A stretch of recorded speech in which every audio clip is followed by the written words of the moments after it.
በስመ ስላሴ በስመ አብ ወወልድ ወመንፈስ ቅዱስ አሐዱ አምላክ አሜን። መቃባ ከነልማ ከነፎረ ቁልቁሉ ሰደን ዋቄዮ ቶኮ ነሚን ገኝፍ ጃለለ ዋቄዮ ሲኒፋ ባየቱ ማትወን ዋቄዮ አከሞልተኒ አከም ሰዓቲ ከነጌሰኒ አሚን ከሰዓቲ ከነ ኤጌቲክሲ አከየማፍ ጃለለ ይሳቲ ከን ሰዓቲ ከናኑጌ ዋቄዮ ማኬኛፍ ገለኒ ያታው ከሱመሞዩ kan irraanbisuun nuuf hin danda'amne qulqulleettii dubaroo maariyaamii haadha saba hundaa kan taate obboleettii ergamoota ishee dafes galannee fulfinni uumaan gaditti uumamtootaan walitti isheefaa ta'ameen baga ayyaana ji'a foggaan kabajamee walitti singee hunda keenya bakka walitti nu ga'e sinin jechuun jaaladha maatiiwwan waaqayyoo hara siniif kan dhiyaadhee barumsan siniif ta'a jedheeti kanan irraa hubadheerraayi dubbii abootaati duraan dursee warri yuutuubii keenya faarawaa taatan sabiskiraaybii sheerii gochuudhaan laayikii gochuun beetasaba ta'aa isin jechuun jaaladha dhaggeeffadha barumsa akka irraa hubattan baay'ee isaan abdadha dubbii abootaa jedha mata durichi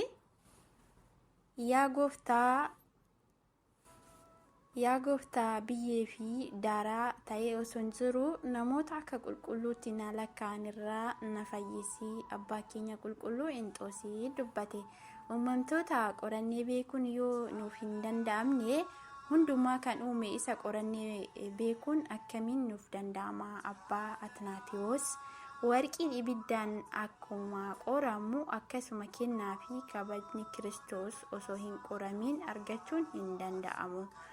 qormaatni fi ibiddi addunyaa kana dafeetu darbanii bada cubbamtootni kan itti seenan ibiddi si'oolii garuu hanga bara baraatti akka boba'etti jiraata qulqulluminaas eenyumarrattiyyuu hammeenya hin hojjetina hin murteessina kana yoo eegdan mootummaa isaanii dhaaltu waan ta'eef abbaa maqaars guddicha yeroo baay'ee waan baay'ee nan dubbadha dubbachuu koottis nan gadda callisuu kootti garuu yeroon ani itti gadde hin jiru qulqulluu Arsaaniyoos laphee keenya hawwii biyya lafaa kan tortoruu fi badu irraa fageessinee balleessa irraas gaabbiidhaan qulqulluu yoo goone kennaa hafuura qulqulluutiin kan guutamne ni taana abbaa Abirihaam jaalataa rakkattootaa yookaan amaariffaan abbaa Abrahaam mafqara nadiyaan fedhiiwwan foonii mo'achuun wareegamummaa gonfoo jireenyaatiif nama geessudha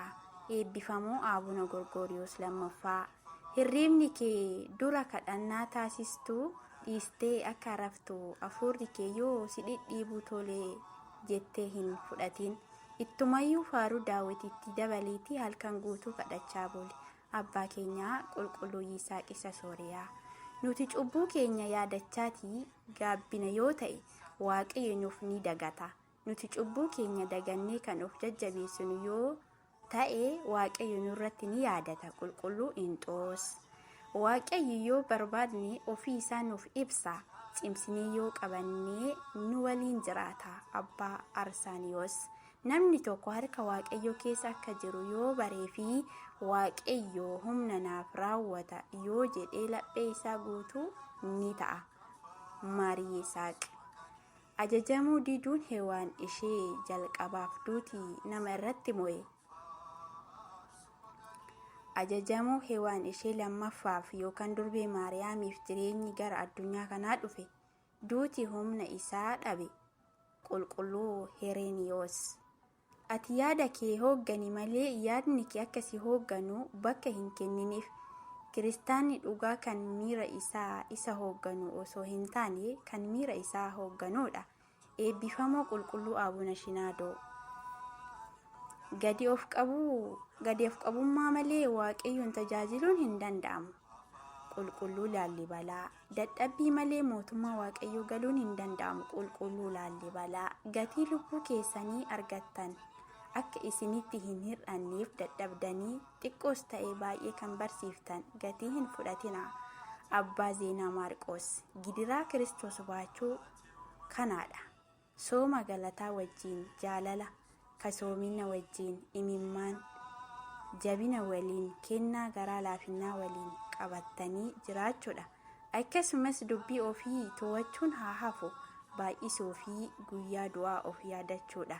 Qulqulluu Laallibalaa Yerusaalem ishee samii beenyaa isin keessaa moo'ichaan jiraattan akka isiniif taasiftu akka wareegamtoota amantaa keessaniin kan wareegamtan ta'a. Abbaa Zeenaa Maarqos. Amiin. Galanni eebbi abbootaa keenyaan nurra oolee haa bulu. Galanni Kiristoosiif haa ta'u. Maatii Waaqayyoo gaafin isin gaafadhaa. Gaafii komentii jalatti barreessaa. Kennaa qabdu. Abrahaam jechuun maal jechuudha? Matsaafa kamirratti argama? Akkasuma immoo gaafin lammaffaa Daawit Yerusaalem irratti waggaa meeqa mootii ta'e? Waggaa meeqa mootii ta'e gaafidha. Matsaafa kamirratti argamaanis gaafidha. Komentii jalatti barreessishi. Namni argattan kennaa qabdu. Lammataa gad deebi'ee dhufutti galatooma sin jechuu jaalladha.